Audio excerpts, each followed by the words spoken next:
Hello everyone and welcome back. As a kid, I was a great fan of the Matchbox 57 Chevy Bel-air. This one is of Hot Wheels. It is not as detailed as the Matchbox car, but today I'm going to fix some issues with this casting. So let's get started.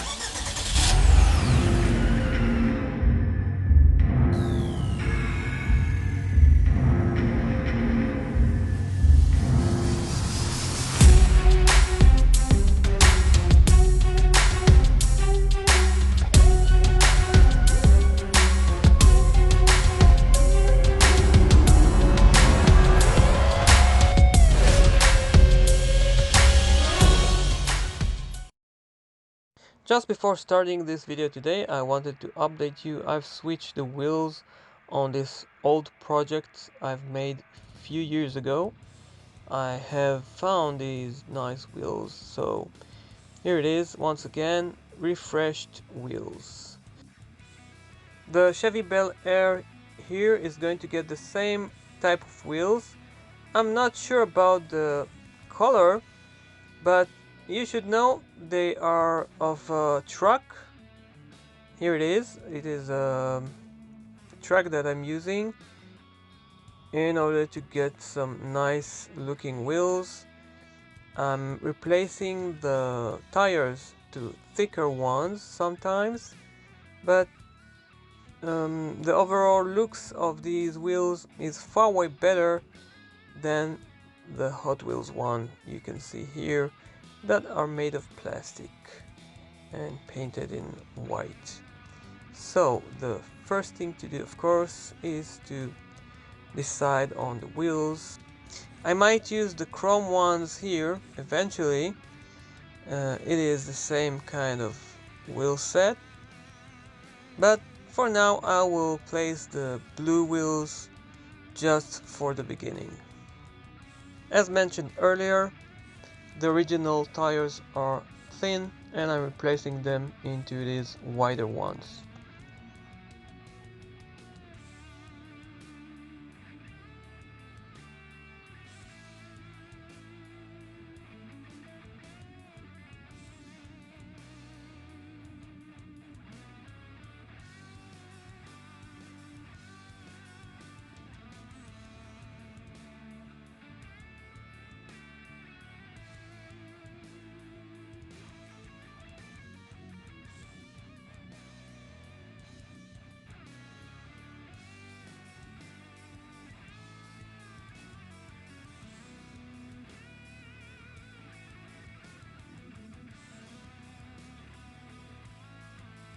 After the installation of the wheels, I've encountered this problem here at the front.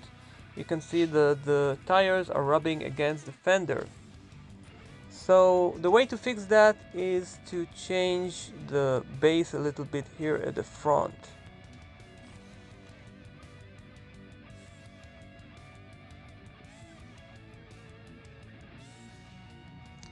Now I'm going to cut right over here a little bit deeper channel, and in that way the axle will be lowered and the tire will not rub against the fender.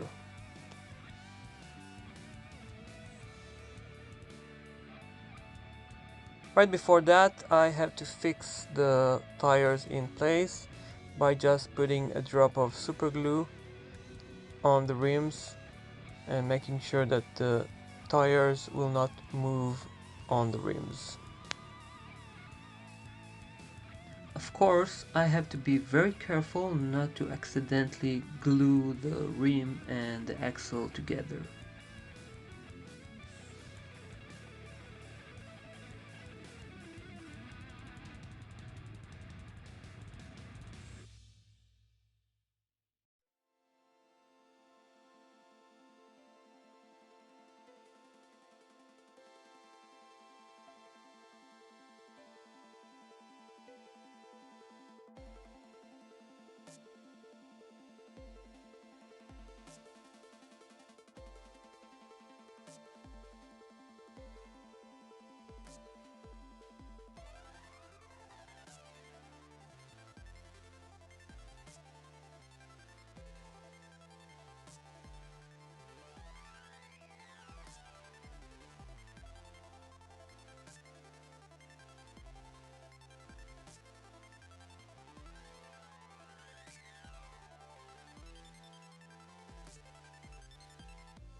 And by cutting this channel here a little bit far more deeper, I can place the axles in a way that will not rub against the fenders.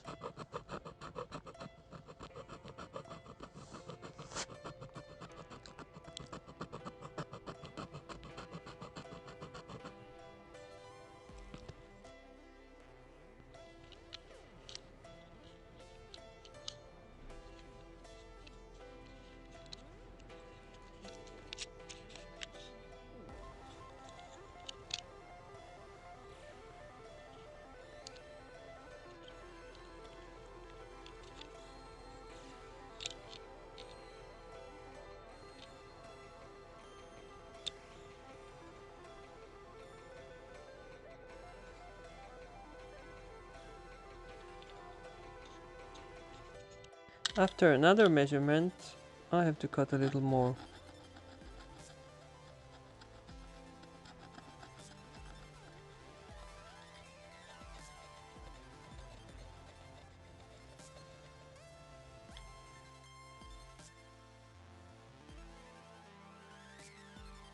I'm fixing the axle in place with a drop of glue here.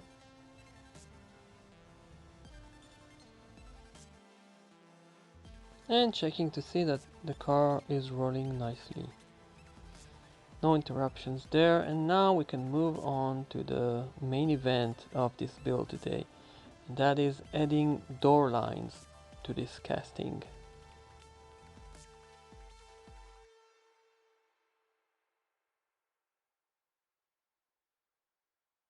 The easiest way to do that is using a jeweler saw, or you can cut with a knife right over here. I've looked on Google to see the real life car, and this is the place the door lines should be.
Here's another disturbing fact about this model: the lack of door handles. For some reason, the designer of this car didn't put door handles on this car. I don't know the reason for that, but I know that very early models of Hot Wheels didn't have door handles. Maybe it is because of the boosters. The smooth line would give a better acceleration when the model hits the booster wheels.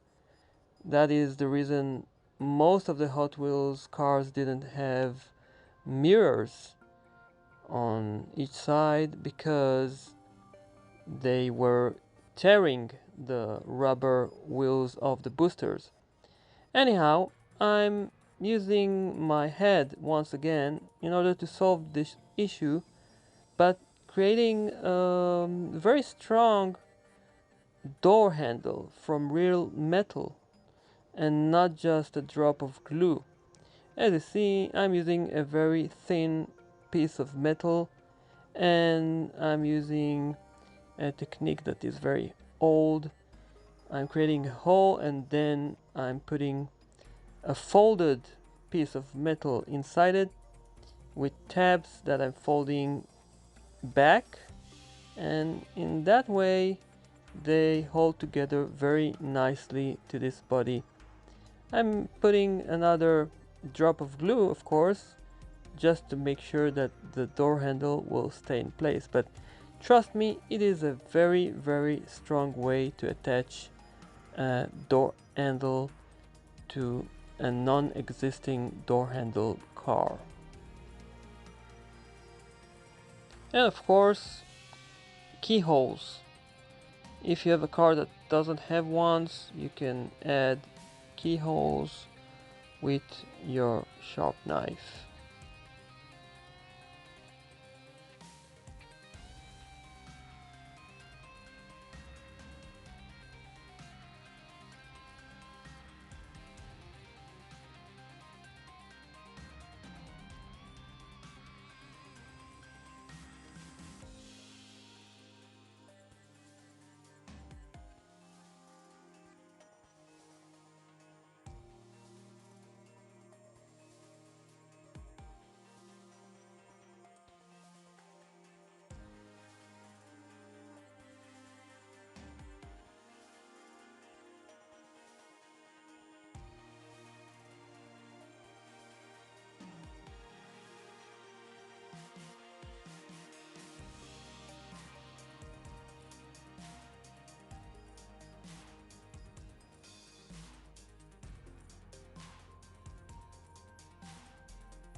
The next step is another missing part from this casting.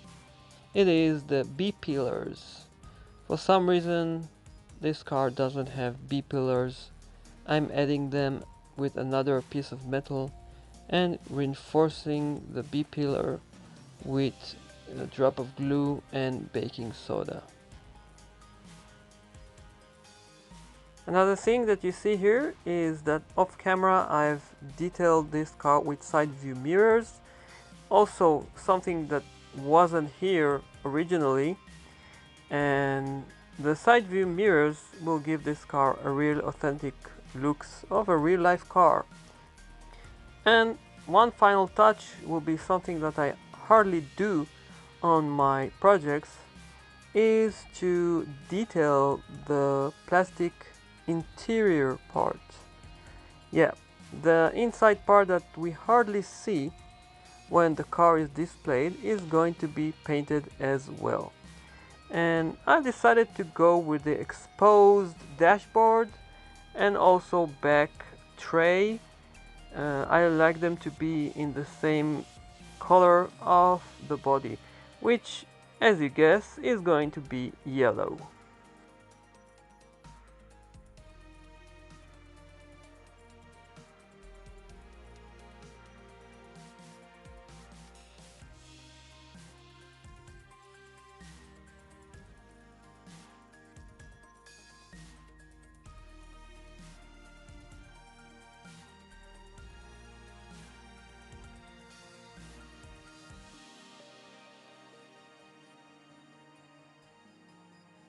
So now once again it is time to head over to my little garage and first have a look on the original car, which was painted in this gold, but again the casting lacked the door lines, the mirrors, and of course the door handles.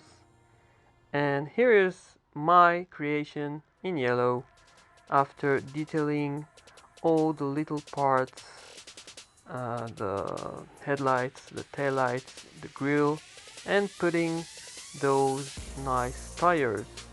Eventually I've decided to go with chrome wheels.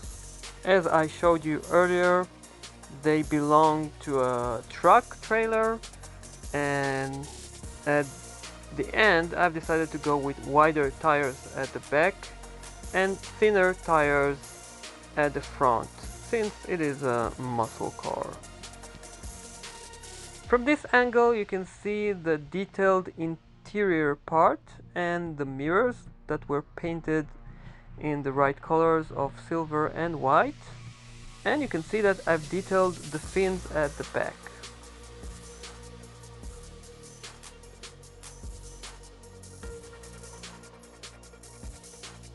And here's a comparison between the two cars, the original one and the one that I customized today. Please let me know at the comments down below what do you think about this project today, and I will see you soon on my next project, which is going to be very interesting trick on how to create the flashing light of a police car. Please take care and I will see you soon. Thanks for watching and bye bye.